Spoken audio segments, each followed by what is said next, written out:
वहीं मोदी 3.0 में कई नए चेहरों को शामिल किया गया, जिसमें गोंडा से बीजेपी सांसद कीर्तिवर्धन सिंह भी हैं। मोदी की टीम में उन्हें केंद्र राज्य मंत्री का दर्जा मिला है। न्यूज एक्स के एडिटर उदय प्रताप सिंह ने कई मुद्दों पर केंद्र राज्य मंत्री कीर्तिवर्धन सिंह से खास बातचीत की। सुनिए। नमस्कार, मैं उदय प्रताप सिंह। आप देख रहे हैं ये खास इंटरव्यू इंडिया न्यूज पर। हम सीधा आपकी वार्ता कराएंगे केंद्र राज्य मंत्री कीर्तिवर्धन सिंह जी का।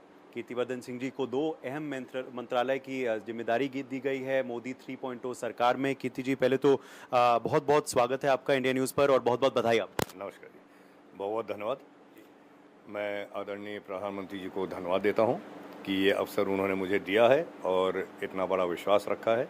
ये 2 बहुत ही अहम मंत्रालय हैं, मिनिस्ट्री ऑफ एक्सटर्नल अफेयर्स और ministry of environment and forest, जहाँ पे उन्होंने मुझे स्टेट मिनिस्टर के रूप में कार्य करने का मौका दिया है। और मुझे यकीन है कि हम लोग पूरी मेहनत के साथ आदरणीय मोदी जी का, आदरणीय प्रधानमंत्री जी का जो विजन है उसको हम लोग पूरा करने की कोशिश करेंगे। आज सुबह भी आपने जो एक पेड़ मेरी माँ का जो कैंपेन खुद प्रधानमंत्री जी ने उसका आगाज़ किया था, उसमें आपने भी अपनी भागीदारी की। तो इस कैंपेन के बारे में आप क्या कहना चाहेंगे और क्या अपील करेंगे देशवासियों को? देखिए, ये अवेयरनेस कैंपेन है, क्योंकि आप देख रहे हैं जिस तरह से क्लाइमेट चेंज का इफ़ेक्ट हम केवल हमारे देश में नहीं पूरी दुनिया पे जा रहा है। जिस तरह से इस गर्मी में हम लोगों के यहाँ जो टेम्परेचर्स रिकॉर्ड किए गए हैं, ये सारे सालों के रिकॉर्ड उन्होंने तोड़ा है। कहीं कहीं 51-52 डिग्री तक टेम्परेचर रिकॉर्ड हुए हैं। हम लोगों का कृषि प्रधान देश है और क्लाइमेट चेंज का बहुत सबसे सीधा इफ़ेक्ट हमारे क्रॉप्स पे होता है, हमारे यहाँ जो कृषि का उत्पादन है उस पर होता है। तो हम लोगों को उसे हर तरह से इसको रोकना है और ये पेड़ प्लांट करके हम लोग एक मैसेज देना चाहते हैं कि ज़्यादा से ज़्यादा अगर हमारे देश की जनता जो है, जनता जनार्दन है, अगर हम लोग जहाँ भी संभव है एक पेड़ हम लोग केवल लगाने की बात नहीं है लेकिन उसकी संरक्षण करने की भी बात है। तो उससे ये उसका एक बहुत पॉजिटिव इफेक्ट जो क्लाइमेट चेंज हो रहा है उस पर जाएगा। हमारे यहाँ जो पोल्यूशन हो रहा है, जो वातावरण है, जो वायु है, उसको कंट्रोल करने, प्रदूषण को कंट्रोल करने में पेड़ों का बहुत अहम रोल है।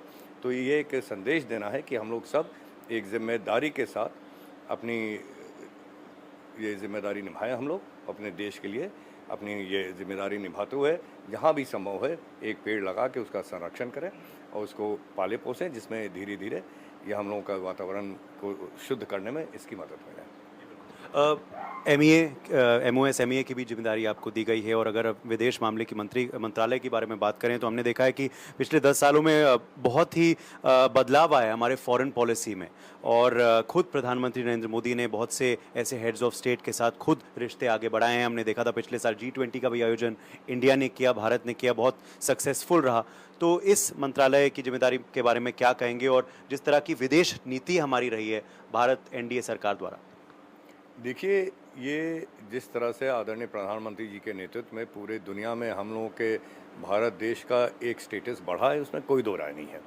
और जैसा कि मैंने कहा, उनके डायरेक्शन के अंदर और जो उनका विज़न है हम लोगों के देश को एक प्रथम स्थान दिलाने का पूरे विश्व में, तो उसके लेकर हम लोग आगे बढ़ेंगे और जो कुछ भी एजेंडा ये अपनी मिनिस्ट्री का है और जो माननीय प्रधानमंत्री जी का है उस पर हम लोग पूरी मेहनत से काम करेंगे। हमने देखा कि PM ने खुद किसान निधि स्कीम को लेकर अपनी पहली फाइल साइन की। तो क्या ये दिखाता है कि किसानों के प्रति सरकार की क्या मंशा है इस वक्त? और आवास का भी आवंटन किया गया, I think 3 crore additional houses को स्वीकृति दी गई है सरकार द्वारा। तो क्या ये दिखाता है कि फोकस क्या रहेगा सरकार का अगले 5 सालों में और खास करके 100 दिनों में? देखिए, माननीय प्रधानमंत्री जी का कमिटमेंट दिखाता है अपने देश के प्रति कि जिस तरह स्वेरिंग के दूसरे ही दिन 2 प्रमुख जो हमारी जन कल्याणकारी स्कीमें हैं उनको प्रधानमंत्री ने साइन करके आगे बढ़ाया है। हमारे गरीबों के आवास की चाहे बात हो, चाहे किसानों की सम्मान निधि की बात हो, वो दोनों पॉइंट पर, दोनों ये पॉलिसीज़ पर दूसरे ही दिन आदरणीय प्रधानमंत्री जी ने दस्तखत किए हैं। ये एक हम लोगों के लिए एक संदेश है कि हमारी सरकार और भी तेज़ी से अपने देश की प्रगति के लिए काम करेगी। 100 दिन का रोड मैप भी कहीं ना कहीं तैयार है। आई थिंक PM ने भी आप सबको चाय पे चर्चा पे बुलाया था। जी हाँ, मैं उस चाय की चर्चा पे नहीं पहुंच पाया था, लेकिन एक 100 दिन का एजेंडा रखा गया है और उसको हम लोगों को पूरा करना है। आखिरी सवाल आपसे, विपक्ष जो है वो डे 1 से ही बहुत ही आक्रोशित तेवर में है, खास करके यूपी में, क्योंकि उनको लगता है सपा ने वहाँ पे काफ़ी सीटें इनको मिली हैं, तो कह रहे हैं यूपी में बीजेपी का ये एग्जिट होगा। वह ये भी सवाल उठा रहे हैं कि गठबंधन को नहीं साथ पाएगी बीजेपी। देखिए, अगर ये सपा सोच रही है कि एक बहुत बड़ा जनादेश उनको मिल गया तो उनकी भूल है ये।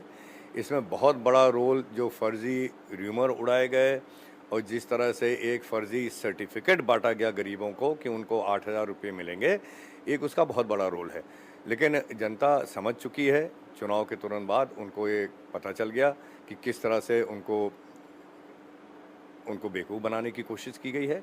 और अब हर तरीके से आप देखिएगा जो आने वाला यूपी में चुनाव है उसमें देखिएगा कि बहुत ही और भी मजबूती से हमारी भारतीय जनता पार्टी की सरकार आगे आएगी और सरकार बनेगी। बहुत बहुत शुक्रिया हमारे संग बातचीत करने के लिए, और बधाई आपको दोबारा। शायद ये आपकी 5वीं या 6ठी जीत है, फिफ्थ जीत है, तो बहुत बहुत बधाई आपको। धन्यवाद, बहुत बहुत धन्यवाद। कैमरामैन सुधीर के संग उदय प्रताप सिंह, इंडिया न्यूज़, दिल्ली। और उस वक्त एक बड़ी खबर ठाणे से सामने आ रही है, जहां डोंबिवली में फैक्ट्री में आग लगी है।